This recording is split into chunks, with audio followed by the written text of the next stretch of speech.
Vespezin, da Social Soluções. Eu estou aqui hoje com a Samara Xavier, que também é da nossa equipe, da Social Soluções. Estamos começando uma experiência, né, que é uma série de episódios onde a gente quer conversar sobre acolhimento. Então, a ideia, né, o mote é Fala Aí Acolhimento, né? Enfim, as duas temos alguma trajetória, né, de alguns anos, cada uma de nós tem uma marca, tem uma relação com a experiência no acolhimento, num primeiro momento, acolhimento institucional, as duas, né, de crianças e adolescentes. Então, hoje a conversa, assim, essas conversas, elas pretendem dar início a um relacionamento com quem, como a gente, tem esse vínculo com a experiência, né, com os meninos e meninas que acabam indo para aquilo que antigamente a gente chamava de abrigo, né, e que agora são instituições de acolhimento no sentido mais técnico, assim, desse serviço. Enfim, né, a gente quer aqui nesse espaço, pelo caminho desse vínculo com vocês, né, é realmente entender mais, né, ter a experiência de atribuir e de reconhecer o sentido desse serviço, das vidas das pessoas, não só dos meninos e das meninas, como das pessoas, né, que trabalham, que passam pelo acolhimento institucional. É claro que também o acolhimento familiar vem na esteira, vem na linha, e certamente a gente vai ter oportunidade de fazer um aprofundamento também disso, tá? Então, assim, me apresentei, faço parte da equipe, a gente vai fazer uma conversa mais tranquila, mais leve. Agora a gente vai começar pela ideia, né, nesse primeiro episódio, é que a gente consiga se apresentar. Então, assim, o que a gente pensou, né? A gente pensou que a primeira sensação, a primeira pergunta que veio depois que a gente entrou nessa trajetória, nesse caminho que passou pelo acolhimento, foi: sou trabalhadora, né, do acolhimento, e agora? Então, a primeira pessoa que vai conversar com vocês e vai se apresentar melhor, enfim, é a Samara Xavier, que tem uma história muito legal, muito mobilizadora, e que já me fez ficar emocionada antes. Então, eu quero ouvir primeiramente a Samara em relação a isso, e depois, enfim, poder contar um pouquinho de mim também. É isso aí, Samara. Vamos lá? É isso aí, Dani. É um prazer estarmos juntas aqui, as duas mulheres do time Social Soluções, falando com vocês, que nos ouvem, nos acompanha já há um tempo, para os novos que vão chegar, que estão chegando nas nossas redes sociais, no nosso canal no YouTube, no Facebook, no Instagram, no nosso site. Então, é um prazer estar com vocês aqui. Esse papo realmente mobiliza a gente, né, Dani? Essa conversa, ela sensibiliza, ela mexe com a gente, né? Eu estou como professora, sou professora hoje de História e da graduação de Serviço Social, mas eu me acostumo e tenho uma honra muito grande de me apresentar como educadora social, como formadora e educadora social, porque foi o acolhimento institucional que me forjou, que me fez, que me transformou enquanto trabalhadora das políticas públicas e principalmente da política de assistência social. E aí, essa questão de sou trabalhadora do acolhimento e agora, assim, como que acontece isso, o que eu faço, me leva a lembrar como eu fui parar no acolhimento institucional. Então, meu primeiro trabalho no acolhimento, eu tinha acabado de sair da graduação, novinha, mais novinha do que esse rostinho aqui, há mais de 10 anos. Eram os idos de final de 2008, início de 2009, por aí. Eu me formei em História, sou professora de História, né, como eu falei para vocês, mas eu sempre tinha uma paixão muito grande pela educação social. E quando eu saí da graduação, eu queria continuar como educadora social pelas experiências com movimentos sociais, enfim, com grupos de extensão que trabalhava com a perspectiva de alfabetização freiriana lá no interior de São Paulo, na Unesp Franca. E quando eu saí, eu fui procurar trabalho como educadora social. Só que eu não conhecia, não sabia que existia ou acolhimento institucional ou abrigo. Eu sabia que existia trabalho da educação social, mas eu não conhecia especificamente isso. Só que um dia meu telefone tocou, era uma segunda-feira, e marcando uma entrevista para uma quinta-feira. Fui fazer a entrevista na quinta-feira, nessa instituição chamada Lar São Francisco, em Santo André, aqui no ABC, né? Eu moro no ABC Paulista, e fui fazer essa entrevista. Então, quando eu cheguei lá, eu fiquei sabendo que a vaga era para trabalhar no abrigo institucional, no acolhimento institucional. Só que eu, tipo, oi, o que é abrigo, o que é acolhimento. Embora eu sempre eu trabalhava com adolescentes em conflito com a lei, no interior de São Paulo, no processo de alfabetização, enfim, fazer desse trabalho. Eu sabia que existia política de assistência, porque eu convivia com as pessoas da graduação de serviço social, mas eu não entendia os detalhes, eu não entendia os meandros, eu não entendia os níveis de complexidade da assistência. E aí fui parar nesse lugar, fiz a entrevista numa quinta-feira, sábado estava eu começando como educadora social. E para mim, Dani, eu não sei se eu te contei isso, mas eu lembro, foi a primeira vez na minha vida que eu vi na minha carteira de trabalho assinada escrita educadora social. Aquilo me deixou tão feliz, porque para mim educador social era militância, não tinha a dimensão da importância e não tinha a dimensão desse fazer, dessa profissão, dessa função no Brasil. Ser formalizado, né? Exatamente. Então, aquilo foi o máximo para mim. Então, fui parar no acolhimento assim. Meu primeiro dia de trabalho, aconteceram várias peripécias. Então, subindo a rua dessa casa que eu fui trabalhar, tinha carros de polícia e GCMs, porque as crianças da casa resolveram fazer uma pequena bagunça. Subiram no telhado. Então, meu primeiro dia foi assim. Esse impacto. E GCM, aí foi quando eu me perguntei explica para o pela povo, primeira GCM vez. é guarda municipal, GCM, né? é verdade, obrigada, Dani.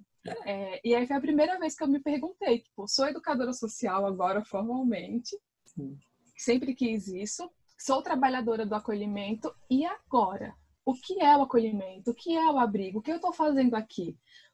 Eu tinha muitas ideias na cabeça sobre a educação social, já tinha trabalhado 4 anos nessa perspectiva, mas eu não entendia ainda, não conseguia perceber o que eu faria com aquele acúmulo de conhecimento e tudo que eu tive que conhecer, desbravar no acolhimento.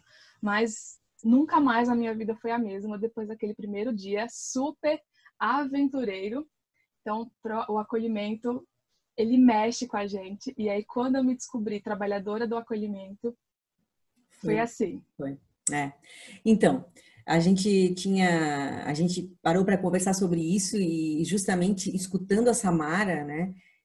Primeiro que eu fiquei achando engraçado lá nos idos de 2008, porque aí eu tenho a dimensão da minha idade. O que aconteceu comigo, para ficar claro aqui, né?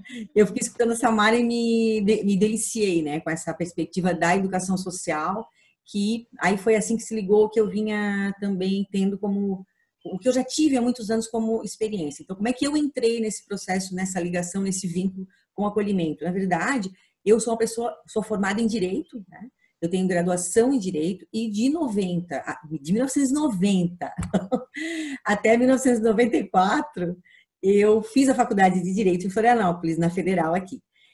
E esse período foi o período que foi muito doido, porque eu vim de um ensino médio, né, uma menina de classe média, que fiz faculdade de Direito e que eu tinha uma trajetória na minha cabeça que era completamente diferente com a trajetória que hoje eu, na verdade, percebo que eu fiz.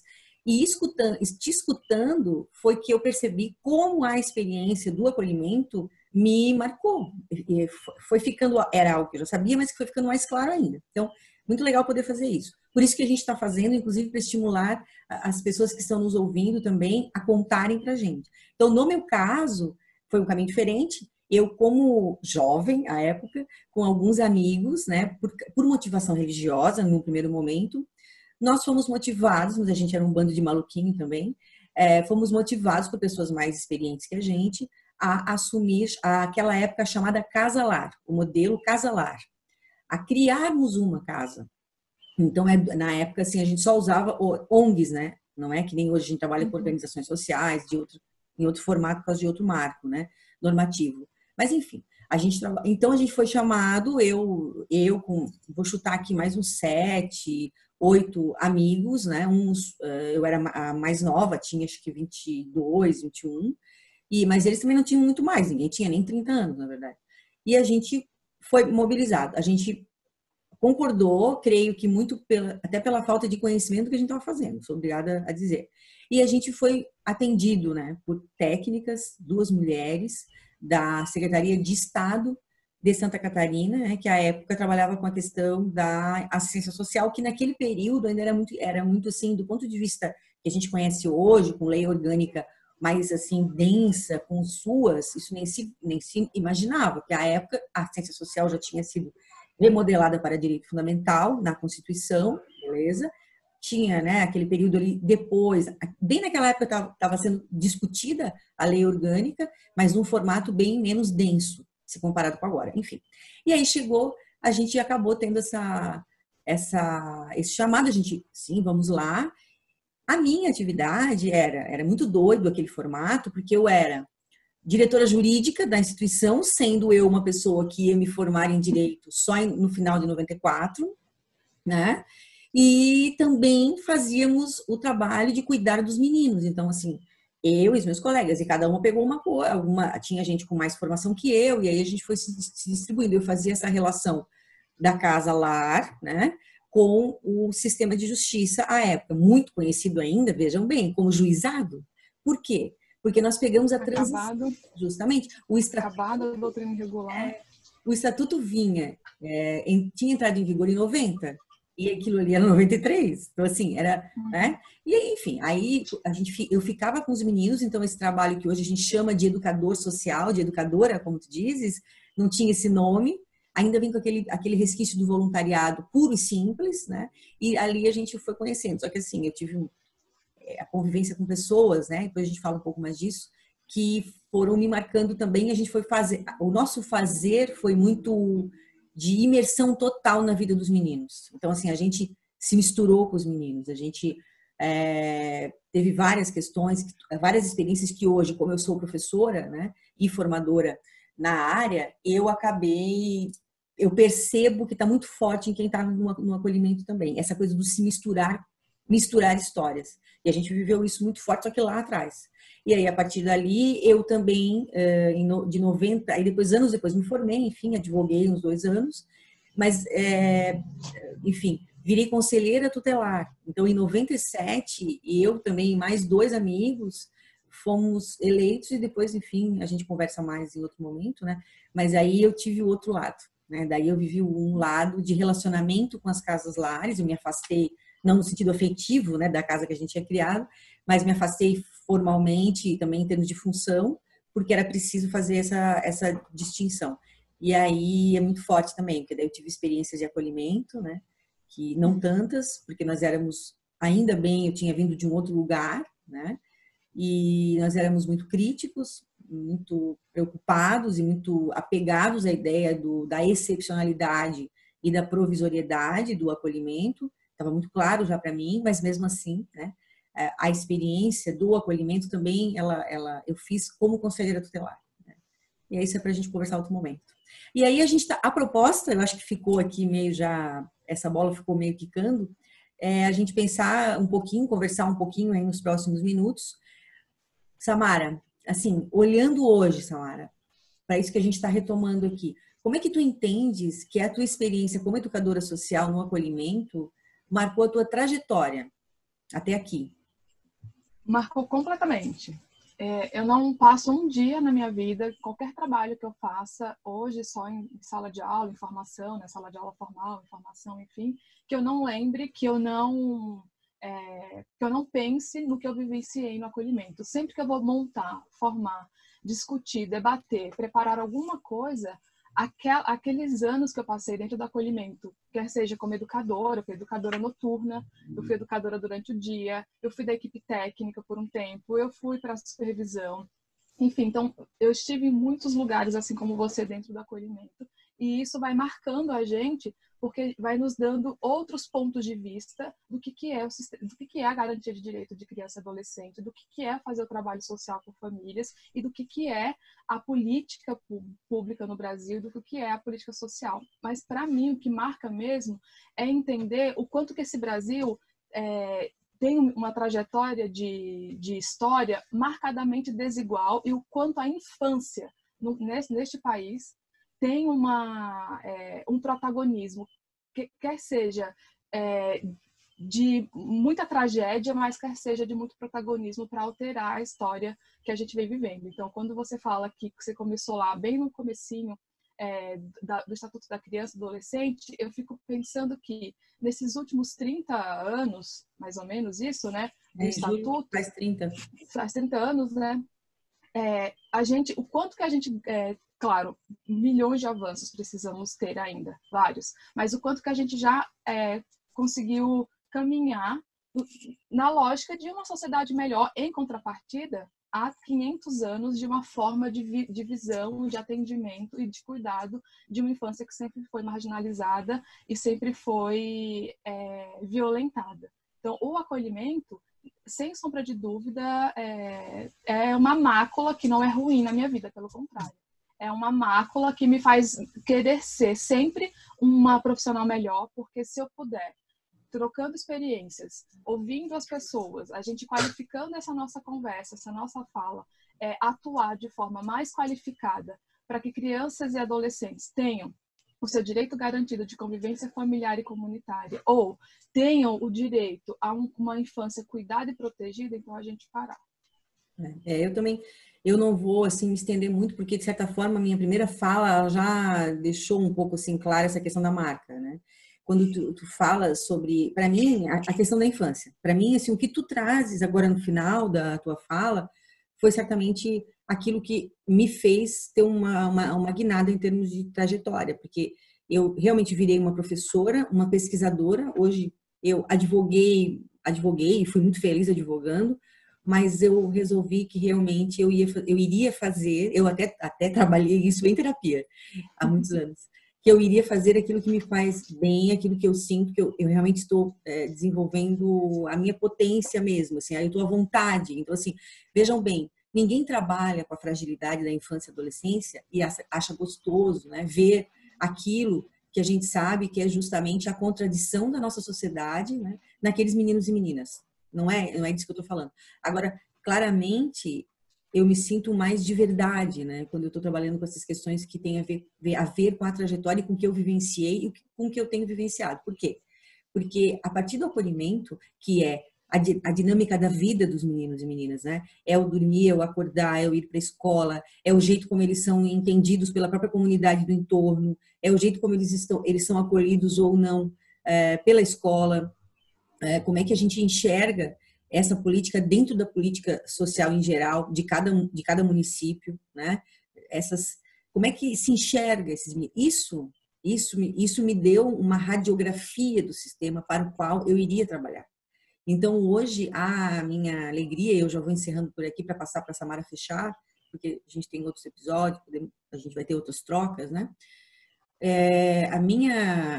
O que mexe realmente comigo é poder, hoje, dividir, multiplicar isso com outras pessoas. Então, é poder dizer que a gente está aqui hoje, por exemplo, conversando sobre, e a gente está buscando mais gente para entrar nessa rede, e a gente quer multiplicar isso, dar uma visibilidade, ou reconhecer a urgência, melhor dizendo, da visibilidade desses meninos e meninas dentro de um sistema que, por mais que a gente debata esse sistema e que a gente acha e a gente tenha uma utopia em relação à mudança e isso seja necessário para a gente viver, mas que é um sistema que deixa sempre esses meninos e meninas invisíveis e sem voz.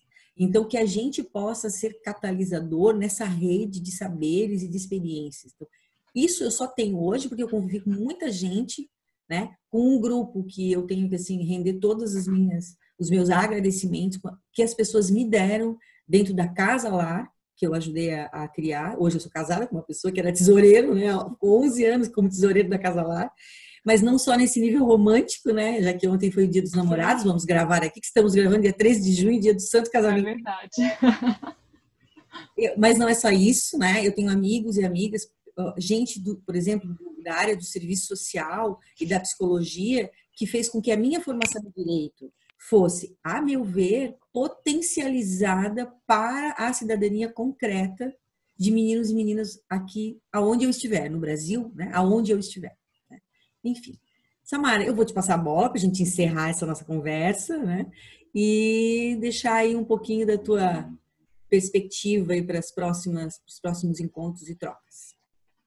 O nosso Fala Aí, acolhimento, a gente começou falando das nossas trajetórias, porque nós temos a compreensão de que os trabalhadores da assistência, especificamente os trabalhadores do acolhimento, têm uma experiência sensacional e que muitas vezes também está lá escondidinho, está lá invisibilizado, porque ainda tem uma série de controvérsias no trabalho que é feito no acolhimento. E a gente quer valorizar isso, a gente quer trazer o debate à tona, a gente quer escutar o que outros trabalhadores, como chegaram lá, as surpresas que encontraram, os desafios que vivenciaram, os novos desafios que é proposto pelo cotidiano de trabalho do acolhimento.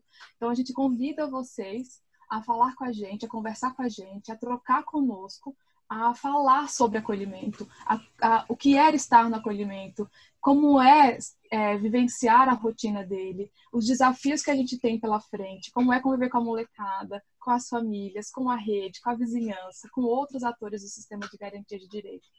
Então, a gente tem uma proposta de mais alguns encontros, pelo menos como esse, mais 3 encontros, normalmente um no início da semana e o outro no final da semana. A gente gostaria que vocês falassem pra gente nas nossas redes sociais, procurem a gente no Instagram, procurem a gente no Facebook, procurem aqui também no YouTube, procurem na nossa página da internet. Então, procurem Social Soluções para que vocês troquem com a gente, para que vocês falem acolhimento. Vamos falar do acolhimento, sobre acolhimento e com acolhimento.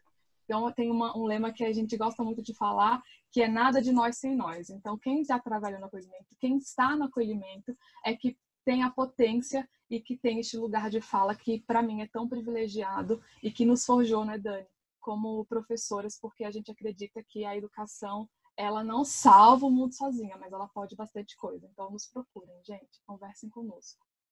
Esperamos ver vocês em breve. Um beijo.